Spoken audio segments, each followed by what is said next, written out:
You know how sometimes they say, at the heart of every legend, there is a grain of truth. I think that this is a particularly interesting concept that I would like to explore tonight. A creepypasta is generally defined as a horror story that's been copy-pasted around the internet multiple times, the definition being the origin of the name itself, representing a wordplay on the term of copypasta or copy and paste. At the heart of every legend, there is a grain of truth. But what if, at the heart of every creepypasta, there was a grain of truth as well? I think that especially nowadays, creating something 100% original, unexplored and unthought of is no easy feat. Generally, even the best works of art have always been somewhat inspired or at least founded upon something else. Think about Leonardo da Vinci, someone who's generally considered as a genius and one of the greatest artists of all time. He was in fact inspired by nature, or more specifically animals, in many of his creations. I know that attempting to compare Leonardo's creations to modern creepypasta is perhaps a bit of a stretch, which, fine, I'll give you that. But what I'm trying to say by that is, ideas and concepts are not born in a void environment, so what exactly was the source of inspiration for various internet creepypastas and horror stories? Is it possible that a few of them could have been inspired by something real? I'd say it's highly unlikely, but perhaps not entirely impossible. I think that this is a fascinating concept to consider, and whether you are a conspiracy theorist or a simple enjoyer of internet horror, you might agree that this is a subject perhaps worth expanding upon. So let's give that a try, shall we? Slenderman is perhaps one of the most iconic characters in internet horror, perhaps mostly known for the video game inspired by its creepypasta, Slender the 8 Pages, and less known for Slenderman, the movie. God, that movie sucked so bad. I remember going to the cinema like 7 years ago, all hyped up and hoping for an unforgettable experience, only for it to turn into an experience I wish I could forget. But I digress. And for those of you who are either skibbity toilet toddlers or completely new to the internet, let me explain exactly what Slenderman was. Originally created by a guy named Erik Knudsen in 2009, the Slenderman was the result of a post made on a thread of the internet forum, Something Awful. The thread was essentially a Photoshop contest of the paranormal, where users were challenged to create what will be today's equivalent of cursed pictures. Two black and white photos, featuring various kids, accompanied by the presence of this tall, faceless, shadowy individual wearing what appears to be a suit and sprouting tentacles from its back with the captions, "We didn't want to go, we didn't want to kill them," but its persistent silence and outstretched arms horrified and comforted us at the same time. 1983. Photographer unknown, presumed dead, and one of the two recovered photographs from the Sterling City Library blaze, notable for being taken the day which 14 children vanished and for what is referred to as the Slenderman. Deformities cited as film defects by officials. Fire at library occurred 1 week later. Actual photograph confiscated as evidence. 1986. Photographer Mary Thomas. Missing since June 13, 1986. Was all it took to slowly but surely create a phenomenon that will later on take the internet by storm. Given that a great variety of follow-up posts were inspired by these two, all from different users bearing different captions, pictures, fan art, and stories, the Slenderman character in itself doesn't really have a well-established canon, with the internet only commonly agreeing upon a few things, one of them being its physical appearance, that of a very tall humanoid, pale, faceless creature wearing a suit with very long arms and sometimes tentacles, and the fact that this entity will reside within the woods, often preying on children or others that were either targeted by it for unknown reasons or dare to stray into its territory. The Slenderman was the main source of inspiration for countless formats of horror media, especially as we discussed previously, for films and video games, such as the previously mentioned Slender the 8 Pages in 2012, and its sequel, Slender the Arrival in 2013, even inspiring the iconic Enderman monster in Minecraft. The Slenderman was also a character mainly featured in a documentary from 2016 called Beware the Slenderman, revolving around the Slenderman stabbing, a real-life event during which, on the 31st of May 2014 in Wisconsin, two teens lured one of their friends into the woods of a local park, stabbing her 19 times to appease Slenderman, in an attempt to prove that he was real, having read about it online, stating that they were afraid that Slenderman would kill their families if they did not commit the murder. Luckily, the victim survived the attack, being found soon after by a cyclist in the area, with this event also inspiring the movie Mercy Black, a 2019 horror movie whose plot revolves around a woman being released from a psychiatric hospital 15 years after stabbing one of her classmates as a sacrifice to a ghost known as Mercy Black. I assume this should suffice to prove just how immense the cultural impact of Slenderman was, for better or the worse. But now let's talk about what actually inspired the Slenderman to begin with. According to Knudsen, his main sources of inspiration for the creation of the Slenderman were, among other things, reports of shadow people, the Mothman, and the Mad Gasser of Mattoon. Quoting Knudsen, his intention in the development of the character was to formulate something whose motivations can barely be comprehended, and which caused unease and terror in a general population. So let's talk about these inspirations for a second there. Starting off with the shadow people, or shadow persons. The shadow people are entities originating from a variety of legends and circles of believers in the supernatural, described as vaguely humanoid black masses of shadow or darkness. These entities have usually been associated with the presence of a ghost or a spirit of the underworld. Reports of shadow people have actually not been an uncommonly reported phenomenon throughout the world and history, with perhaps the most popular or recurring report of a shadow person being the one of the Hat Man, an entity often associated with sleep paralysis, a phenomenon through which a person might find themselves awake in their bed but unable to move anything but their eyes, often hallucinating the presence of dark entities within their room. The Hat Man has also been associated, more often than not, to an entity recurring within circles of people who would often partake in the overconsumption of Benadryl, a medicine often used to treat allergies and help with sleep, which, if taken in high doses, can easily cause confusion, paranoia, and vivid hallucinations. I'm going to put this as a disclaimer now, but please, for the love of God, do not attempt to make use of Benadryl in a recreational way. I know that a close encounter with the Hat Man might sound tempting at first because, let's be real, who wouldn't want to hang out with a tall shadowy figure sporting a cool fedora? But overconsumption of Benadryl can be dangerous and even deadly, so please don't try it at home. Either way, I do find it fascinating that the Hat Man is a somewhat recurring entity in this kind of hallucinations, and also the reason why I don't really take melatonin anymore to fall asleep easier. I haven't seen the ceiling lady since stopping to take melatonin, and honestly, I would like to keep it that way. On the subject of dark figures with hats, let's dedicate this next segment to the Dark Watchers. The Dark Watchers, also known in Spanish as Los Vigilantes Oscuros, is a name used to reference a group of entities from Californian folklore, entities that have been reported to observe travelers along the Santa Lucia Mountains. Described as tall, faceless, dark silhouettes wearing brimmed hats or walking sticks, the Dark Watchers have been reported by eyewitnesses as entities whose behavior wouldn't go beyond standing still on the horizon to simply observe others. Unfortunately, there isn't much to go here in terms of details, as accounts report these entities disappearing if approached. Other reports or mentions of the Dark Watchers have been found in various letters from Spanish settlers of the region, with science attempting to explain this phenomenon by attributing it simply to hallucinations caused by exhaustion or isolation, aided by infrasounds caused by the wind, which can cause feelings of uneasiness and anxiety.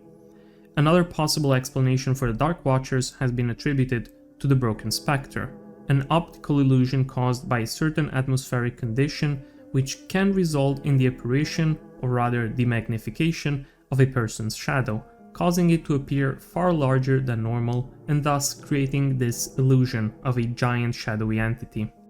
But on the topic of urban legends, as I mentioned earlier, Another of Slenderman's sources of inspiration was the case of the Mad Gasser of Mattoon. Also known as the Anesthetic Prowler, the Mad Gasser was a mysterious figure whose existence hasn't been entirely confirmed, but believed to be responsible for, allegedly, a series of attacks in the city of Mattoon, in Illinois, during the 1940s. Oversimplified, the case revolved around a large number of police reports over the span of 2 weeks, with victims reporting the smell of strange odors within their home, followed by symptoms of nausea and vomiting. While no one died as a result of these alleged attacks, it was enough to provoke a case of mass hysteria, with the people of Mattoon believing in the presumed existence of a dark figure that will wander around at night and release poisonous gas within people's homes, with the local newspaper increasing the panic in the general population by treating each report as 100% real.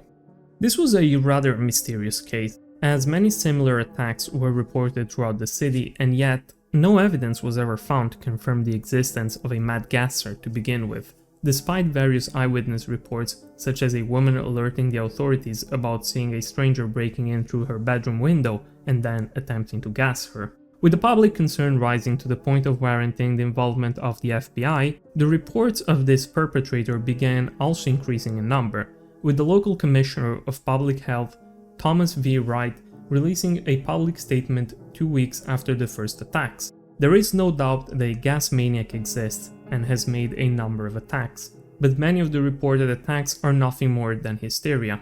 Fear of the gas man is entirely out of proportion to the menace of the relatively harmless gas he is spraying. The whole town is sick with hysteria. In the end, as the town eventually began calming down and with no certain or definitive explanation to what had just happened, 3 major hypotheses were formulated in an attempt to explain the event.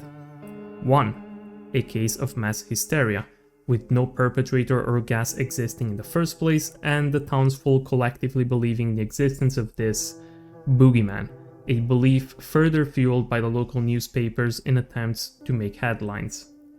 2. The result of toxic waste released by nearby industrial plants, causing the smell of gas and the symptoms related to it. Or 3.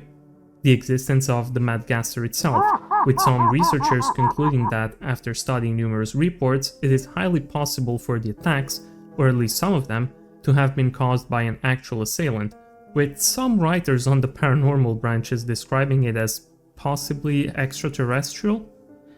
Personally, I find this entire case to be weird at best. If we presume the existence of an actual Mad Gasser, its reasons will be questionable at best. It is unheard of homicidal maniacs deliberately killing people for no reason other than sick pleasure. But, at least from the official records, not a single actual death resulted from these attacks, so the question remains: why? Well, it is called the Mad Gasser after all, and if we assume for the perpetrator in cause to be actually mentally unstable, its reasonings may very well be beyond our comprehension. Nonetheless, I did find this case fascinating. And on the subject of gas, we can draw a certain similarity to Leloyon. Leloyon, known also as the Ghost of Malls, was another urban legend, this time from Switzerland. The legend revolved around the presence of this tall humanoid creature, dressed in military camouflage and wearing a gas mask covering its entire head, in the forest near the village of Malls, with various reported sightings claiming to see this entity simply wander around the woods, with no certain goal or objective. Popular theories regarding this entity range from the paranormal to the simple explanations of a survivalist nutcase just chilling in the woods. So the idea behind everything I've explained so far is essentially that myths, legends, and stories about tall humanoid creatures with little or no facial features have always existed since before the appearance of the Slenderman creepypasta. While the Slenderman itself is obviously not real, the possibility of similar entities might not be entirely fiction. Was the Slenderman creepypasta essentially just a psyop meant as a cover-up story for similar reports of this type in order to further decrease their credibility by associating them to the existence of a fictional internet creature? I'll let you come to your own conclusions on this one.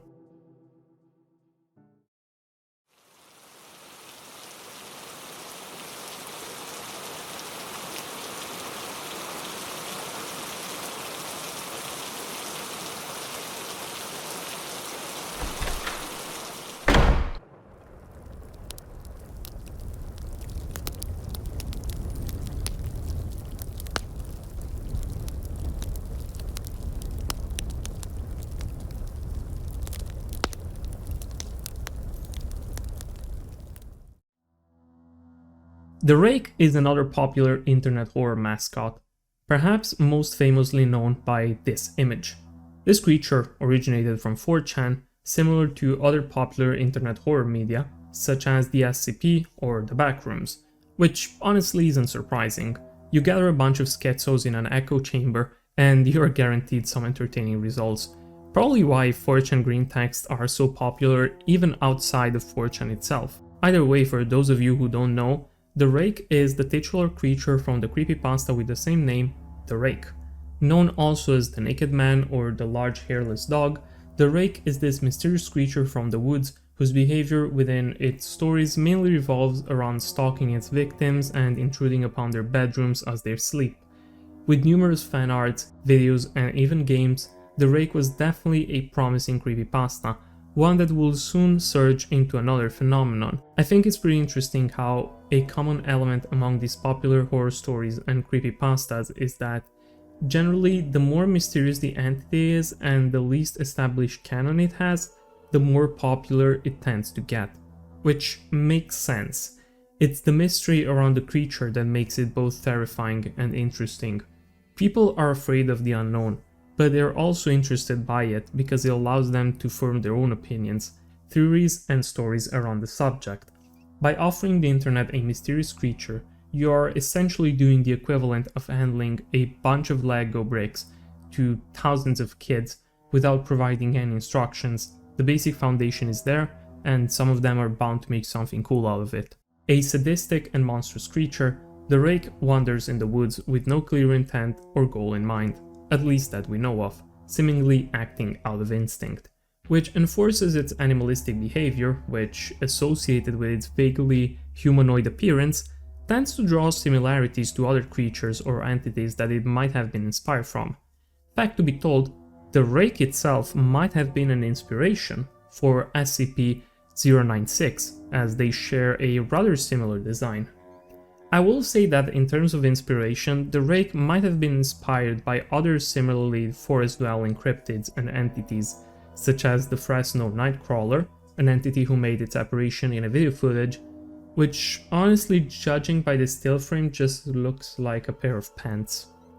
Another entity this might have drawn obvious inspiration from could be the Skinwalkers, creatures from the Navajo folklore believed to be witches capable of shape-shifting into animals, using their powers to kill unsuspecting people whom they'd lure into the forest. The myth around the existence of skinwalkers is something not very well understood. From what I've read, this myth seems to be deeply embedded within Navajo tradition and rarely discussed with outsiders due to cultural taboos and the lack of contextual understanding by non-Navajos, but we could draw various associations with the more European version of it, the werewolf. I do find it fascinating how, similarly to what I've discussed previously, cultures from different parts of the globe share generally similar legends and myths, but it's also worth mentioning the idea of creatures living in the woods and resembling humans, while not entirely being one. There is a conspiracy theory regarding this that circulates around the internet a lot, to the point of becoming a pseudo-creepypasta in itself. I won't be able to find the origin of this theory, but I'll try explaining it from memory. You know how they say that every phobia or major fear humans have derived from something ancient deeply rooted within our DNA to aid us in our survival? And most of them make sense. The fear of heights, the fear of the ocean, the fear of spiders, of snakes, and so on. But what about the uncanny valley? The phenomenon which causes us to feel repulsion and a sense of unease or distrust towards things that look highly similar to a human but are in fact not human. With this feeling increasing progressively the more the object or creature in question resembles a human. Why is this something that became deeply rooted within our psychology? Was there a point in history, perhaps back when we used to be cave-dwelling primates, that we had a reason to be afraid or distrusting of something that looked too similar to ourselves, but didn't quite behave like it? The existence of ancient prehistoric humans mimicking predators is perhaps one of my most favorite conspiracy theories ever, and one that I personally 100% believe in. After all, it isn't unheard in nature of predatory animals mimicking other animals in order to lure their prey. Frogfish, for example, in order to hunt, have developed a lure resembling a little worm on their forehead, which they will use as bait, similarly to the snapping turtle, which will open its mouth and stand completely still while attempting to lure fish with its tongue, mimicking the movements and behavior of a worm. But if you want something even closer to the previous subject we discussed, the Myrmarachne is a type of spider which will mimic ants in an attempt to infiltrate their colonies and prey on them. While perhaps the idea of a monster who could shapeshift into a human isn't necessarily realistic, I find it plausible that we developed this sense of an uncanny valley in our prehistoric times when you think about the fact that, ages ago, the early Homo sapiens used to share this planet with other species similar to us. Let's try to turn this into a bit of a horror story and fact. Try and immerse yourself in the following role. You are a caveman, perhaps a hunter or a forager. You have just returned to your tribe, and at the entrance of your cave, you can see your friends and family. They are gathered around a campfire, roasting meat and sharing stories about, well, whatever happened a few days ago. As you deposit down your spoils of the day and sit next to your group, you hear something rustling from the nearby trees. Someone else from the tribe? It can't be.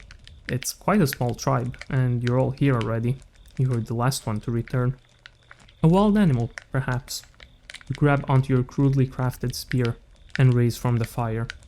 As you and the rest of your tribe look into that direction, startled by the noise, suddenly you see someone coming out of the foliage. You don't recognize them. They look like you though, at least at first glance. But now that they are approaching, you notice that something is off. The evolutionary gift of pattern recognition is sounding alarms in your brain.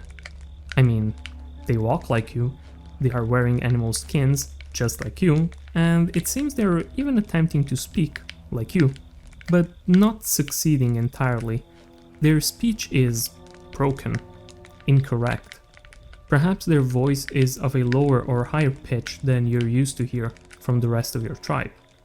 Their faces are also wrong. Their eyes are set a little too deep, and their smile?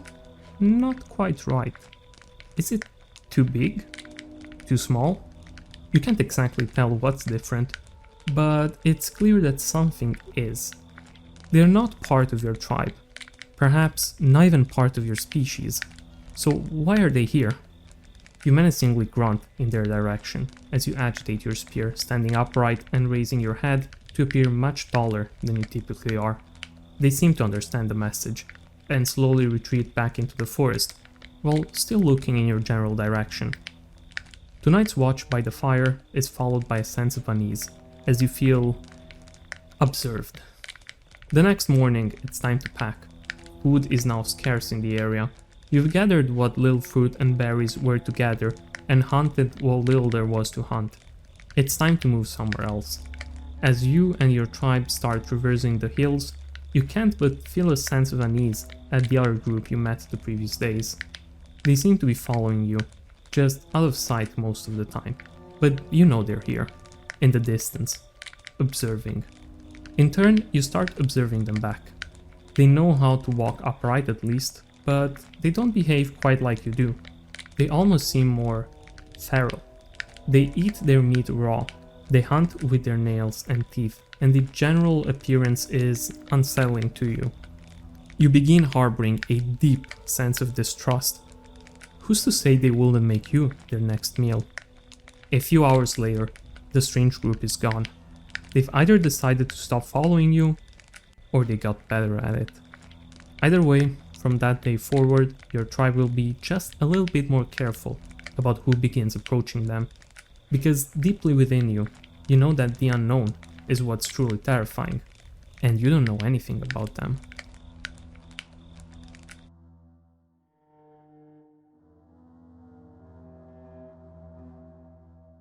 Because of that, we learn to distrust, and we feel repulsed by anything that looks similar to us, but not enough. Now, please take what I'm saying with a pinch, or actually a spoonful of salt.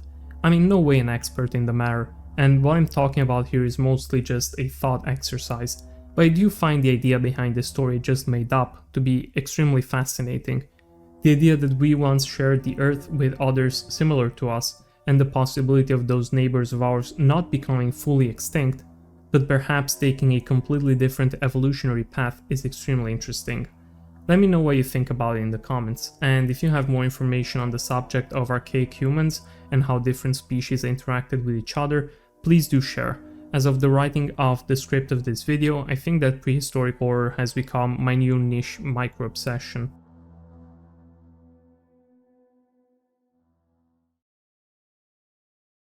The Russian sleep experiment. Another highly popular creepypasta, often associated with this image that you've probably heard of, is the Russian sleep experiment, a story about 5 test subjects from the Soviet era being exposed to a sleep-inhibiting stimulant. Set in 1947, the story begins with these 5 test subjects being exposed to a stimulant gas that will prevent them from sleeping for 15 days while being locked inside a monitoring chamber and being provided basic comforts such as books, water, a toilet, and dried food to last a month, but no proper bedding, as they wouldn't need it. With the 5 subjects' physical and mental health degrading every passing day, the 5 would eventually turn into what could be described best as zombies, barely alive, no longer human, and yet deeply awake. Over the experiment, they descend into madness, begin self-mutilating, start practicing cannibalism, and succumb to a deep psychosis, becoming deeply inhuman. In the end, after bouts of madness and violent conflicts with the guards, only one of the subjects will survive, revealing to have become madness, a type of madness that lurks within every human, sedated and suppressed every night by sleeping. Now, in terms of fiction, the Russian sleep experiment is perhaps the most real out of these creepypastas, or rather the one most grounded in reality. While the Russian sleep experiment per se has likely never happened, or at least not in the way it is described, real-life atrocities where nations and governments have subjected people to inhumane conditions, making use of them as disposable humans for experimentation, is something as real as it gets. Unit 731, also known as the Camo Detachment, was a covert biological and chemical warfare research and development unit of the Imperial Japanese Army that engaged in lethal human experimentation and biological weapon manufacturing within 1937 and 1945. The amount of horrors through human experimentation that took place within Unit 731 are in fact far worse than anything that the author of the Russian sleep experiment could have come up with.